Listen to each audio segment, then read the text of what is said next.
Whereas on September 10th, 2025, Charlie Kirk was assassinated on the campus of Utah Valley University while exercising his First Amendment right to freedom of speech.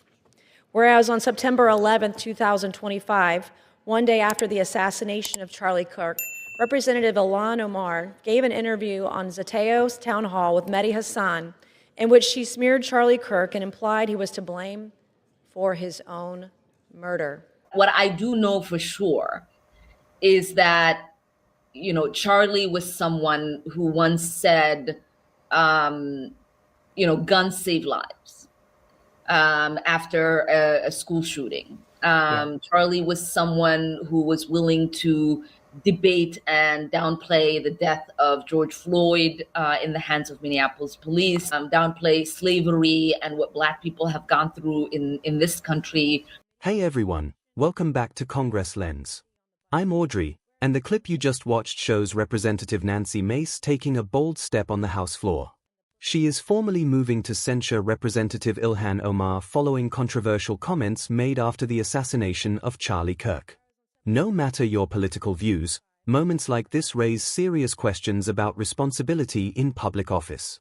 When a political figure is killed and the national conversation turns heated, what elected officials say in those moments matters. Nancy Mace clearly believes that certain lines were crossed, and that the House has a duty to defend basic standards of respect and conduct among its members. In my opinion, this move by Nancy Mace highlights a bigger debate about accountability in Washington. The House has rules for a reason, and if those rules are ignored, it becomes harder for Congress to maintain credibility during national tragedies. Before we dive into the details and what this could mean politically, make sure you like this video, subscribe to Congress Lens, and turn on notifications so you don't miss our breakdowns of the biggest moments happening on Capitol Hill. I want them to realize that they can't continue to set the fires that end up consuming them and cry about it. What I do know for sure is that, Charlie was someone who once said, guns save lives after a school shooting. Charlie was someone who was willing to debate and downplay the death of George Floyd in the hands of Minneapolis police, downplay slavery and what Black people have gone through in this country by saying Juneteenth should never exist. And I think, there are a lot of people who are out there talking about him just wanting to have a civil debate. When it comes to an attack, whether it is a school shooting or a shooting in a movie theater or, a politician gets shot up, they are quick to make the assumption of who the shooters are. While we sit there and, try to talk about, solutions, try to have a rational conversation, they want to point the finger. Because to them, they don't really care about the life that is lost. It's about who I can demonize. Yes. And that demonization is what leads to lives being taken. And I want them to realize that they can't continue to set the fires that end up consuming them and cry about it. Mr. Speaker, pursuant to Clause 2A1 of Rule 9, I rise to give notice of my intent to raise a question of the privileges of the House. The form of the resolution is as follows. House Resolution 713, censuring Representative Ilhan Omar of Minnesota and removing her from the Committee on Education and Workforce and the Committee on the Budget. Whereas Charlie Kirk was a lifelong advocate for freedom of speech, civil political discourse, and the political engagement of youth. Whereas Charlie Kirk was a man of deep faith, a husband, and a father to 2 young children. Whereas on September 10th, 2025, Charlie Kirk was assassinated on the campus of Utah Valley University while exercising his First Amendment right to freedom of speech. Whereas on September 11th, 2025, one day after the assassination of Charlie Kirk, Representative Ilhan Omar gave an interview on Zateo's town hall with Mehdi Hassan in which she smeared Charlie Kirk and implied he was to blame for his own murder. Whereas on September 12th, 2025, 2 days after the assassination of Charlie Kirk, Representative Ilhan Omar reposted a video on X, formerly known as Twitter, which disparaged the character of Charlie Kirk and those mourning his death. Whereas the video Representative Ilhan Omar reposted on X states Charlie Kirk is dead, and before the body got cold, the far right propped his corpse up as a cudgel for their holy war. Whereas the video Representative Ilhan Omar reposted on X further states, don't be fooled. These people don't give a single shit about Charlie Kirk. They are just using his death to further their Christo-fascist agenda. Whereas the video Representative Ilhan Omar reposted on X further states Charlie Kirk was a reprehensible human being. He enacted his political agenda by preying on weak-minded people. He took complex socioeconomic issues and simplified them by pointing fingers at outgroups, demonizing those groups, and sicking his massive following on them.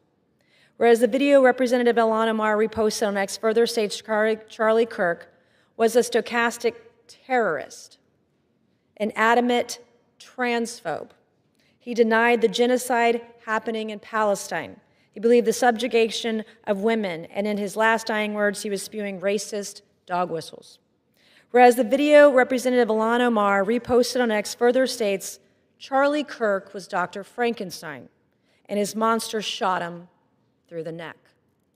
Whereas the video Representative Ilhan Omar reposted on X further blames Charlie Kirk for his own murder.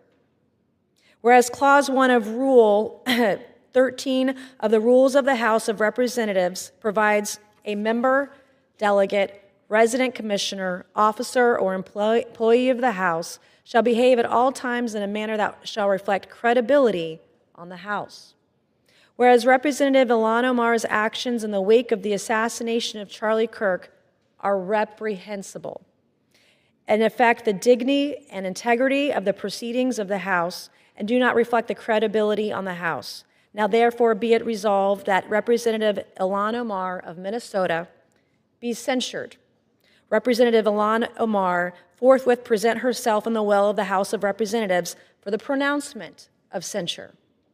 Representative Ilhan Omar be censured with the public reading of this resolution by the Speaker, and Representative Ilhan Omar be and is hereby removed from the Committee on Education and Workforce and removed from the Committee on the Budget of the House. Now let's break down what just happened in that video. After watching the full clip, one thing is clear. Nancy Mace didn't just criticize Ilhan Omar politically. She took the formal step of introducing a House resolution, which is a serious procedural move. Censure is not just a talking point. It is one of the official ways the House of Representatives publicly reprimands a member. Nancy Mace framed the resolution around the aftermath of Charlie Kirk's assassination at Utah Valley University, emphasizing that Charlie Kirk was exercising his right to free speech when the tragedy occurred. From Nancy Mace's perspective, this moment called for unity and respect for someone who had just lost their life in a violent act. The controversy comes from the comments and social media activity linked to Ilhan Omar after the assassination. According to the resolution, Ilhan Omar shared or amplified content that harshly criticized Charlie Kirk and suggested he was somehow responsible for what happened. Nancy Mace argues that doing this so soon after the assassination crossed a moral and institutional line. This is where Nancy Mace's argument resonates.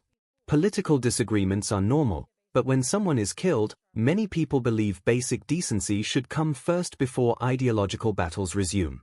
Nancy Mace also tied the issue directly to House rules about conduct, specifically the expectation that members behave in ways that maintain the credibility and dignity of Congress. This shows that the resolution isn't only about defending Charlie Kirk's reputation. Nancy Mace is framing it as protecting the standards of the institution itself. Another important part of the resolution is the proposed consequences. Nancy Mace isn't asking for a symbolic reprimand. The measure calls for Ilhan Omar to be censured publicly and removed from the House Committee on Education and Workforce as well as the Budget Committee. This is significant because committee positions are where much of the real legislative work happens. Supporters of Nancy Mace would argue that accountability in Congress should apply to everyone, regardless of party. If a member's actions undermine the dignity of the House, then consequences should follow.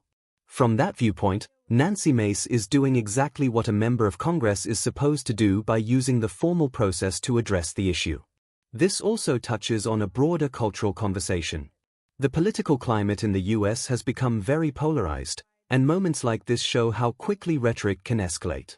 Nancy Mace seems to be drawing a line and saying that even in a polarized environment, there are still boundaries elected officials should respect.